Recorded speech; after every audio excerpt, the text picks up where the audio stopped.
7, 6, 5, 4, 3, 2, 1.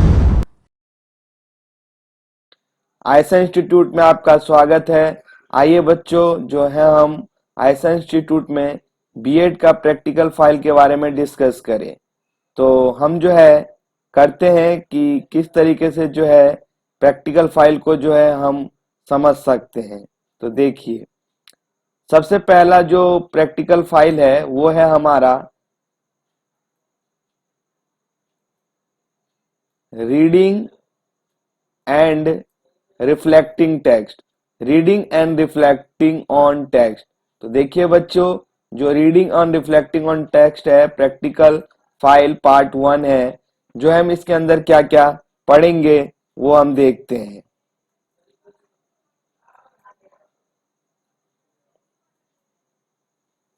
तो देखिए, सबसे जो पहले हम पढ़ेंगे वो हम पढ़ेंगे व्हाट इज लैंग्वेज। हम सबसे पहले पढ़ेंगे व्हाट इज लैंग्वेज।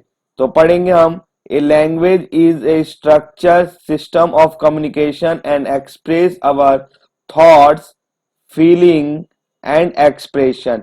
देखिए बच्चों, इसमें जो ये समझाया गया है कि ये लैंग्वेज जो है वो स्ट्रक्चर सिस्टम है। स्ट्रक्चर सिस्टम जो स्ट्रक्चर के हिसाब से जाता है।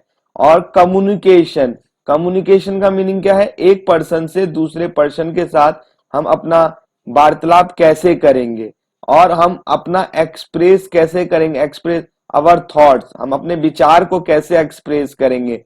अवर फीलिंग, अवर फीलिंग का मतलब है हमारी सोच वगैरह जो है हम कैसे जो है एक पर्सन से दूसरे पर्सन तक रखेंगे, उसी को हम कहते हैं लैंग्वेज।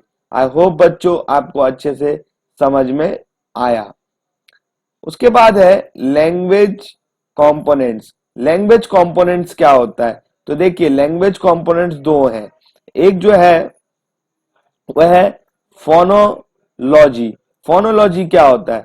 जब बच्चे साउंड से पढ़ते हैं, साउंड पैटर्न से, sound pattern A for apple, B for ball, C for cat, ये जो हम क्या कहते हैं साउंड से जब बच्चों को पढ़ाया जाता है और उसकी मीनिंग हमें जब पता चलती है तो हम उसे कहते हैं फोनोलॉजी।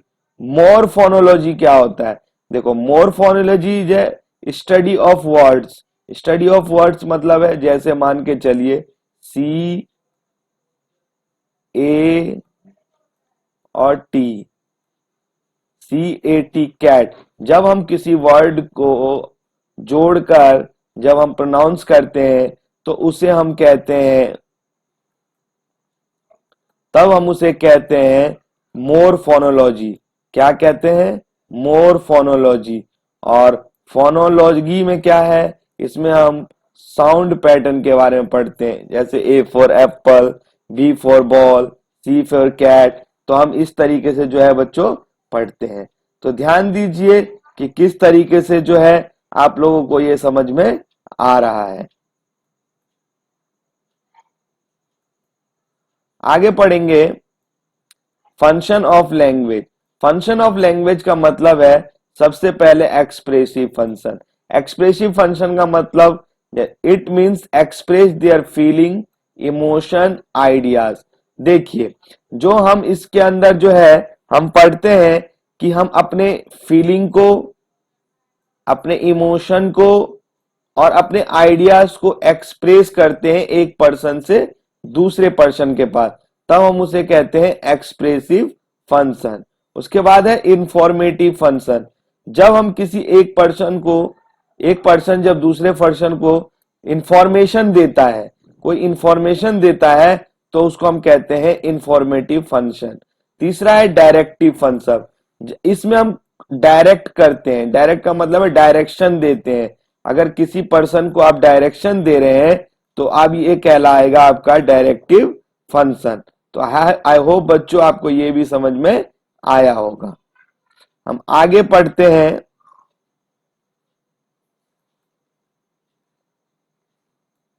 Important of language. तो इंपॉर्टेंट ऑफ लैंग्वेज क्या है? सबसे पहला है एक लिंक लैंग्वेज।